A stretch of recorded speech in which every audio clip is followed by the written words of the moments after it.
Video should be interesting. Another video by Trap Moros. Iran wants to execute its women's soccer team. So I'm actually looking forward to reacting to this video. It's a little bit different compared to the street nonsense that I usually react to and everyone else reacts to. So let's hear what's the story here. Folks, the situation in Iran is very, very bad. There might be some people that are being held hostage, but it's not who you think. It's not enemy combatants. It's actually the Iran's women's soccer team who have just sent out help signals after playing an international match. This is very bizarre. It's very scary, and it just goes to show you how the oppression is still continuing within Iran, especially for the women, and how people are basically scared of speaking out. They're unable to get out, and they're literally desperately calling to the rest of the world for help. So you got to bear this kind of thing in mind when you're wondering why America is, over there bullying the scene and basically trying to call the shots. There are people, let's not lose sight of the fact they killed so many protesters, but there are people in Iran that still actually are being oppressed and want things to change. So this has been going around, all right? This is footage of the Iran soccer team signaling for help. All right, and there's basically fears for their safety after their return from Australia, where they were playing this international match.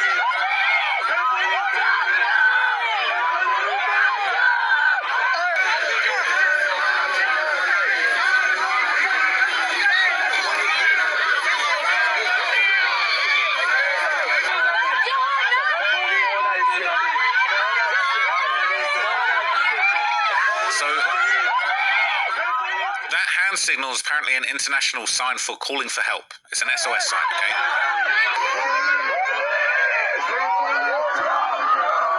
Yeah, but what's strange to me, if they're in a dire situation, why are they signaling for help? They're only in a bus, and how many people are in that bus?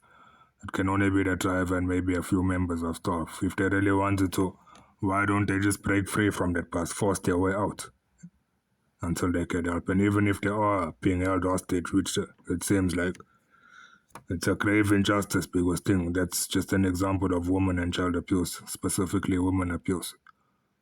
You're holding a person hostage, and furthermore, to make it worse, it's a female, a number of females.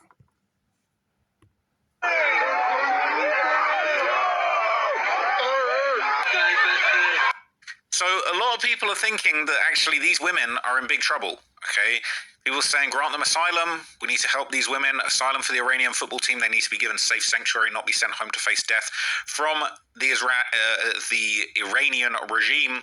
Now, on the 3rd of March when they played this match, the team completely refused to sing their own national anthem prior to the match, which again, we're not seeing too many people rising up as Trump is asking to come out because they're scared and there's not many of the revolutionaries left. But the Iranian team, they don't even want to sing their own national anthem. They're ashamed of what's been going on in their country, and they're not happy. They're not supporting what's going on. It looks... Yeah, that just shows that there's segregation within their country. They're playing for the national team, but they don't even want to sing their own national anthem. So even them being there playing for the national team, maybe most of them don't even want to play. They're being sent there almost by force to represent the country. Scared as they're doing that, all right? People are saying it brings them to tears, brave women, okay? The coach is proud, the bravest thing I've ever seen. And it is extremely brave because the Iranian national government would immediately threaten the players with retaliation as soon as this happened. There is serious concern for the safety of Iran's women's national team following their refusal to sing the national anthem during their opening game of the Asia Cup. I spoke to sources close to the team in Australia who told me the women are under heavy guard, are being kept in their rooms and monitored by Iranian security. 3 men, one of them believed to be IRGC affiliated. This comes after Iranian state TV put out this broadcast calling the lionesses traitors and saying they must be punished when they return home. تا کجا اینکه تو بری اونجا سرود ملی نخونی این اوج بی‌شرفی و بی‌وطنی. What do you mean they must be punished when they return home? What kind of punishment you've got in mind? Bear in mind these are females representing the national team. So what punishment are you talking about? هم مردم هم مسئولین با اینا به عنوان خائنین زمان جنگ برخورد کنن. نه اینکه حالا یه اعتراض But they're calling these women wartime traitors for not singing the national anthem. You dread to think what's going to happen to them when they get home. داشتن و این کار نمادین کردن. These young players who have lived their whole lives under the Iranian regime, who have never before had the freedom to express themselves in this way, will play their final group game in Australia this Sunday, after which they will return home to a country at war and an uncertain fate.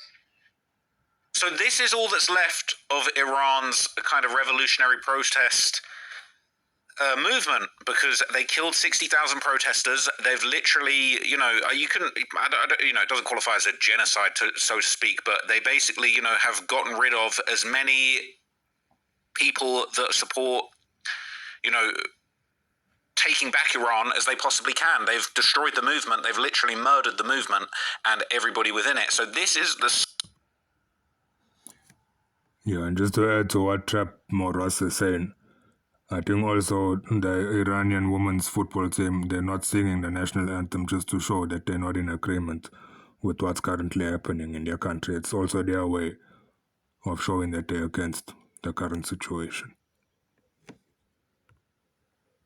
Scraps and the shreds of rebellion that remains amongst the Iranian population, especially the females. Okay, so they're saying that they've got, you know, government chaperones watching their every move, locking them away so that they can't even escape while they're playing these international games in Australia. It is actually embarrassing.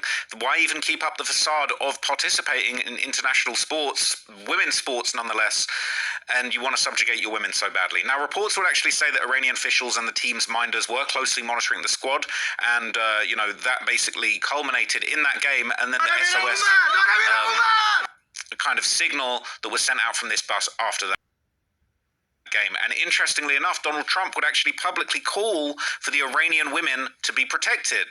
This is on Truth Social. I've never actually been on Truth Social until the second, but Donald J. Trump, he put on Truth, he said, Australia is making a terrible humanitarian mistake by allowing the Iran national women's soccer team to be forced back to Iran, where they will most likely be killed.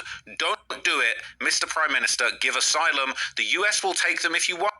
Thank you for your attention to this matter, President Donald J. Trump. Now, offering to fly in a whole women's soccer team doesn't necessarily help. Auto huren, een busje of een verhuiswagen. Oscar, jouw lokale autoverhuurder. Met Brother NPS wordt alles automatisch geregeld. Zorgeloos printen met Brother NPS. Ontvang nu tijdelijk tot €200 gratis printengoed voor max. To fly in a whole women's soccer team doesn't necessarily help some of the other things that people have been talking about. But nonetheless, all right, Trump would basically tweet. No, it will be a bit of help, because if, as Trump said, they sent back to their country and they executed, if they were taken into the USA or Australia, then that would save their lives. So I don't know what Trap Moras is talking about on that. Out or truth out. He would truth himself silly. Asylum, all right, in response to somebody else posting about this, basically said, this story is absolutely insane. Senior Iranian regime propagandist threatened to have members of the Iranian football team killed because they didn't sing the national anthem at a game in Australia this week. The woman would then basically held under armed guard in Australia by Iranian officials to prevent them escaping. They were even seen making SOS signals on their team bus. The Australian government inexplicably dragged their feet on saving them right up until the last possible moment. 5 girls just escaped and claimed asylum. The rest face a flight home tomorrow to almost certain persecution. This is the same Australian government which wants to import literal ISIS member, you know those guys are awful, from Syrian prison camps. They've spent the last month trying to get the them guys, brides, back on planes to Australia, but they had to be dragged kicking and screaming to protect 5 women fleeing Islamist persecution. Now, it's crazy. Even Trump's right on this one. But anyway, okay, it is what it is. Now, as was mentioned in this Truth, okay, on Truth, 5 players did manage to escape their hotel and they were successfully granted asylum, which just goes to show you the truth is they really did feel that they would be killed if they went home. That is the truth of the situation that they're going through. Yes, it was posted on Truth, but that is the truth. Luckily, 5 girls were able to get away, and the fact that they even want to claim asylum is definitely proof that they're facing potential death as they get home. The fate of the other remaining team members returning to Iran is currently unknown, and it is possible that we might later find out that they were taken out. So here's the latest on that. Football team is due to touch down in Sydney as it prepares to fly out of the country after 5 players secured asylum in Australia. It's been a dramatic few hours. This was the scene outside the team hotel on the Gold Coast as their bus tried to leave, with supporters lying down on the roadway. They eventually made it through, but only with a police escort. In a moment, we'll be live at Sydney Airport, but first, an incredible insight into the overnight drama as Iranian officials realised those 5 players had escaped. That's a problem. 6 p.m. in the Royal Pines Resort. Iranian security agents and team officials have just realised 5 of their players are gone. They were trying to escape through the car park downstairs. They run down the fire escape hoping to intercept them. Because the elevator down to the garage takes too long, so the staircase is a better option. Player supporters Tina and Lee give chase, running interference. You're in Australia, you better run! And hurling insults. What I saw with the coach, the translator, and a few other members of their security desperately trying to get to the car park themselves. They were even banging on the door. So these brave, I guess, freedom fighters in Australia, they're literally running behind and taunting the IRGC members that are trying to capture these women that want to escape certain death and get asylum in Australia. Look, like, the state of this scene is just insane. And I know that everybody's very upset about the consequences that are happening because of this war. People saying Trump overstepped the boundaries, which we'll see how that all works out, by even, taking out the leader of Iran. But these women, they don't want to be there. They know that they're going back to a regime that will murder them just for even not singing the national anthem. They didn't speak out. They didn't say, oh, we hate the regime, everyone should... They just didn't sing the national anthem because they're ashamed of their country and the state of things and the state of the way that women are being treated there. Goes down to try to get down into the garage, and the door is locked. So whether that was locked intentionally, it's a fire escape. The door should be open. After hitting a dead end, the group runs back up. Yeah, the thing is, people don't understand. These individuals, these females, these ladies that escaped, they know the reality of their country because they live within their country. They're just out of their country to represent their country in this football tournament.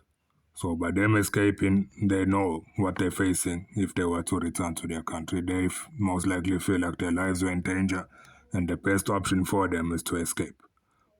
So why should they even have to escape? If they don't want to return to their country, they shouldn't be forced to. They're adults. They're not forced to do anything by anybody else. They should have freedom of choice. Lee and Tina on their tails.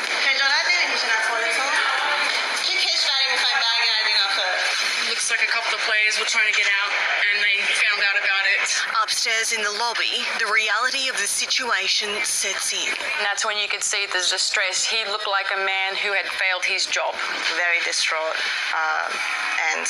That's gonna be him on the chopping block when he gets back too. He might be getting in trouble for letting them go, but he kind of deserves it. They were even yelling at one point. They came in and out of the hotel, back into the lobby. There was chaos with them trying to figure out what to do. It was during this chaotic time that the girls were able to leave the hotel. The women had made a final decision, 5 of them, that they did want assistance. Then the Australian Federal Police moved them to a safe location. The Home Affairs Minister granting humanitarian visas last night. Once everything had been signed off last night, there were lots of photos, lots of celebrating, and then a spontaneous outbreak of Aussie, Aussie, Aussie, oi, oi, oi. A bittersweet celebration, knowing they'd left 13 of their teammates behind. We say to them, if you want our help, help is here, and we will provide that. Now, shout out to... No, there's no business if you want our help is here. You as an adult, your country, why can't you see for yourself that these people are in danger, they're at risk? Help them. Don't wait for people to ask for help or wait for people to pass away or for bad things to happen. If you can see something bad is about to happen, why don't you interject on your own as an adult, as a country, if you truly want to help? Australia for doing that. I actually feel like that's actually very, very heartwarming and important.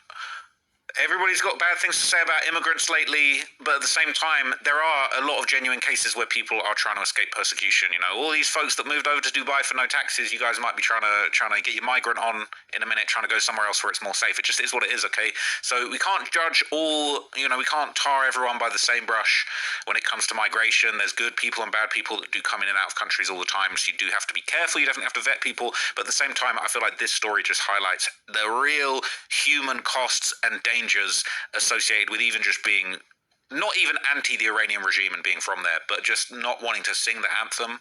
They're going to kill you for not singing the anthem. It's disgusting, people. So, look, I thought this was an interesting aspect of the Iran war that hasn't really been given a lot of coverage. I'm going to cover a few more topics kind of around this, related to this for you guys very soon. But for now, I'm going to wrap this one up and I'm going to give you some more. I do have another Epstein video, but I might not do that next. Yeah, so as per usual, everything is alleged. So as to whether this is the truth, them returning to their country will lead or result in their persecution, I don't know. They only know that's their country, the people within their country. No. So if they are in dire straits, in need of help, whoever can help them should help them. Whatever country can help them should help them. And this just goes to show that the world is not free. There's certain places, certain countries, even where they might say freedom is granted, freedom is not actually granted. People are still suffering prejudice and being controlled by other people. So whatever privileges you have, just be grateful there's people out there that are actually suffering and living like it's 100 years in the past. But I was a little bit slow today, had a few things I need to take care of, but I'm back. Video up on the main channel, The Many Murders of Jeffrey Epstein. It's one of my first, I've done a few non-hip-hop videos on the Trap Law Ross channel, but this is one of the first ones where I feel like it's a real deep dive crime story with a lot of murders, a lot of bodies, the types of things that I usually investigate. But it just so happens